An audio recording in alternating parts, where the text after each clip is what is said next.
Hello, welcome to Cyprus connections.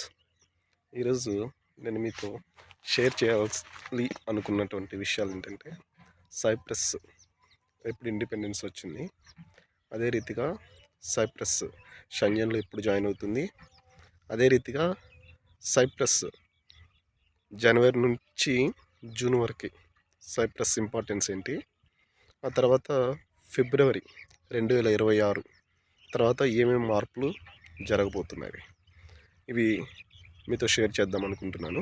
First ఏంటంటే, cypress 1960స్లో independence అనేది రావటం జరిగింది యూకే నుంచి. తర్వాత ఏంటంటే, సైప్రస్ యూరోపియన్ యూనియన్లో ఒక పార్ట్, అంటే ఒక మెంబర్ స్టేట్గా ఉంది.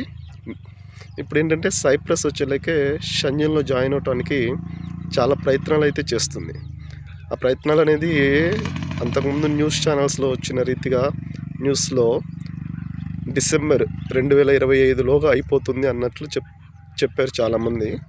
కానీ వాళ్ళకు ఉన్నటువంటి కొన్ని సెక్యూరిటీ ఇష్యూస్, అదే రీతిగా కొంత ఇన్స్పెక్షన్స్ డిలే, ఇలాంటి వాటి వలన ఏంటంటే సైప్రస్ ఇంకా షెంజన్ జోన్లో జాయిన్ అవ్వలేదు. నెక్స్ట్ వచ్చేలాక షెంజన్ అంటే అసలు ఈ వర్డ్ ఎక్కడి నుంచి తీసుకొచ్చారు. షెంజన్ అనేది ఫస్ట్ ఫామ్ అయింది 1985లో ఫామ్ అయింది. ఆ నేమ్ అనేది లగ్జంబర్గ్ నుంచి తీసుకున్నారు. ఆ తర్వాత 1985 నుంచి 5 కంట్రీస్ అనేది షెంజన్ జోన్గా జాయిన్ అవడానికి ట్రై చేశాయి. ఆ తర్వాత 1995లో షెంజన్ ఫుల్గా ఫామ్ అయిపోయిందనమాట. అందులో మేజర్ కంట్రీస్ వచ్చేలకే ఫ్రాన్స్, జర్మనీ, లగ్జంబర్గ్, నెదర్లాండ్స్, ఇలా ఈ కంట్రీస్ ఉన్నాయి. ఇది షెంజన్ ఎప్పుడు ప్రారంభమైంది, ఎలా ప్రారంభమైంది, అందులో మెంబర్స్ ఏంటి, అసలు షెంజన్ ఎందుకు ప్రారంభమైంది అని అంటే, ట్రావెల్ పర్పస్, టూరిజం పర్పస్గా మైగ్రేషన్ రూల్స్ అనేది ఒకటే ఉండాలి అనే ఉద్దేశంతో షెంజన్ అనేటువంటి నేమ్ అనేది తీసుకొని వచ్చారు. షెంజన్ వల్ల ఉపయోగాలు ఏంటంటే, ఏ దేశస్థుడైనా కానీ పాస్పోర్ట్ కలిగి ఉన్నట్లయితే, యూరోప్లో ఉన్నటువంటి ఏ దేశస్థుడైనా పాస్పోర్ట్ కలిగి ఆ దేశం షెంజన్లో కలిసినట్లయితే, ఆ ఒక్క పాస్పోర్ట్ తోటి దాదాపుగా ఇప్పుడు ఉన్నటువంటి 29 దేశాలు 90 రోజుల వరకు తిరగడానికి అవకాశం ఉంటుంది. అదే రీతిగా వేరే కంట్రీస్ నుంచి వచ్చేటువంటి వీసా హోల్డర్స్ అయితే 90 రోజులు, వారు ఆ కంట్రీ మెంబర్స్ అయితే 180 డేస్ వరకు, యూరోప్ కంట్రీస్ వాళ్ళైతేనేమన్నా 60 డే, యూరోప్ కంట్రీస్ వచ్చేలాక 180 డేస్, నాన్ యూరోపియన్ కంట్రీస్ వచ్చేలాక 90 డేస్ వరకు ఆ కంట్రీస్లో టూరిజం పర్పస్ మీద విజిట్ చేయొచ్చు అనమాట. ఇది షెంజన్ యొక్క బెనిఫిట్స్.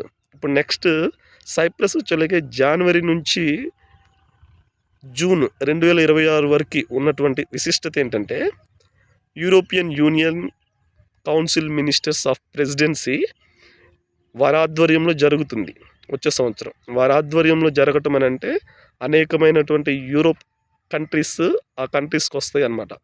ఏది మినిస్టర్స్, ఒక్కొక్క కంట్రీకి ఒక్కొక్క మినిస్టర్, ఉదాహరణకి అగ్రికల్చర్ ఉంటే అగ్రికల్చర్ మినిస్టర్, ఇట్లా అక్కడికి వచ్చి ఆ కంట్రీస్లో ఎట్లా ఏమేమి చట్టాలు చేసుకోవాలి, ఏమేమి రూల్స్ ఇంప్లిమెంట్ చేసుకోవాలనే దాని మీద చర్చ అనేది జరుగుతుంది. దానికి అధ్యక్షత వహిస్తుంది వచ్చేలాక సైప్రస్లో ఉన్నటువంటి మినిస్టర్స్లో ఉన్నటువంటి ఒక మినిస్టర్. అది ప్రతి 6 నెలలకి ఒకసారి అనేది వేరొక కంట్రీకి వెళ్తూ ఉంటుంది. అనుకోకుండా 2026 జనవరి నుంచి జూన్ వరకు సైప్రస్కి వచ్చింది. ఏంటంటే, ఇవి నేను ఎందుకు చెప్తున్నానంటే, అనుకోకుండా అనే పదము, సైప్రస్ గురించి నేను అంతకుముందు నాకు తెలియదు. మోడీ విజిట్ చేసిన తర్వాత సైప్రస్ గురించి తెలిసింది. అండ్ సైప్రస్కి ఉన్నటువంటి ఇంపార్టెన్స్ అంతా తెలుసుకొని నేను వీడియోస్ చేస్తున్నాను. అందువల్ల అనుకోకుండా అనే పదం వాడాల్సి వచ్చిందనమాట. ఇప్పుడు ఏంటంటే, సైప్రస్ వచ్చేలాకే షెంజన్లో ఎప్పుడు కలుస్తుంది అనేది చాలామంది ఎన్నో రోజులుగా ఎదురు చూస్తున్నటువంటి అంశము.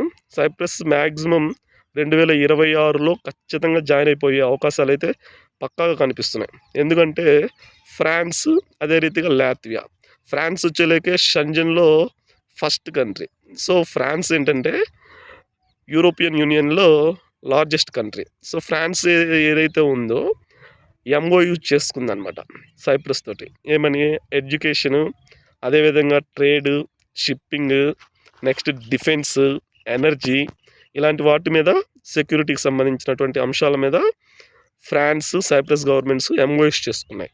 తర్వాత మిగిలింది ఏంటంటే లాత్వియా వచ్చేలకే పోర్ట్స్ డెవలప్మెంట్స్ మీద ఎంఓఎస్ చేసుకుంది. ఇది షెంజన్లో ఉన్నటువంటి కంట్రీస్ సైప్రస్తో చేసుకున్నటువంటి ఎంఓఎస్. అదే రీతిగా సైప్రస్ ఇన్స్పెక్షన్ కూడా జరుగుతుంది. అది కూడా కంప్లీట్ అయ్యే అవకాశాలు అయితే ఉన్నాయి.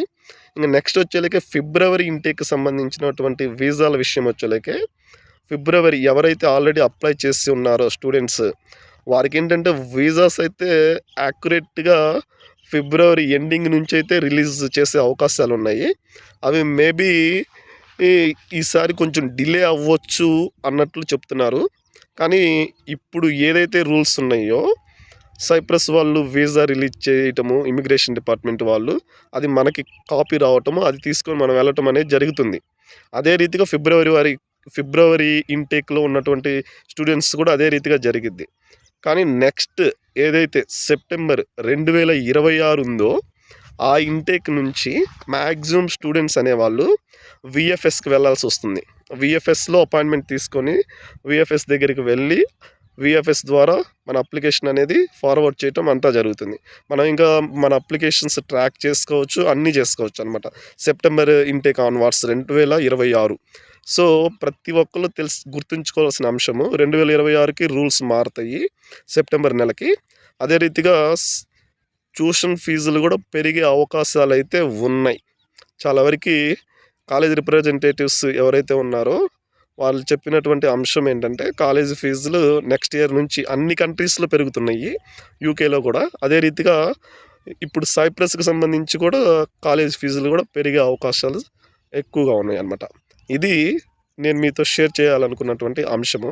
ఇందులో నేను కవర్ చేసిన అంశాలు మీకు బాగా గుర్తుంటాయి అని చెప్పి అనుకుంటున్నాను. మరలా మీకు రిపీట్ చేస్తున్నాను. ఫస్ట్ సైప్రస్ ఇండిపెండెన్స్, తర్వాత షెంజన్ ఎప్పుడు ప్రారంభమైంది, ఏ దేశాలతో ప్రారంభమైంది, దానివల్ల షెంజన్ వల్ల బెనిఫిట్స్ ఏంటి, తర్వాత సైప్రస్లో ఎలక్షన్స్ ఎప్పుడు వస్తాయి, సైప్రస్ అసలు షెంజన్లో కలుస్తుందా లేదా, తర్వాత ఫిబ్రవరికి సంబంధించి విద్యార్థులకు వీసాలు ఎప్పుడు వస్తాయి, అదే రీతిగా సెప్టెంబర్కి సంబంధించి రూల్స్ ఎలా ఉన్నాయి. ఇది నేను మీతో పంచుకున్నటువంటి అంశాలు. ఓకే, వీడియో నచ్చినట్లయితే లైక్, సబ్స్క్రైబ్, షేర్ చేయండి. Thanks for watching. Bye bye.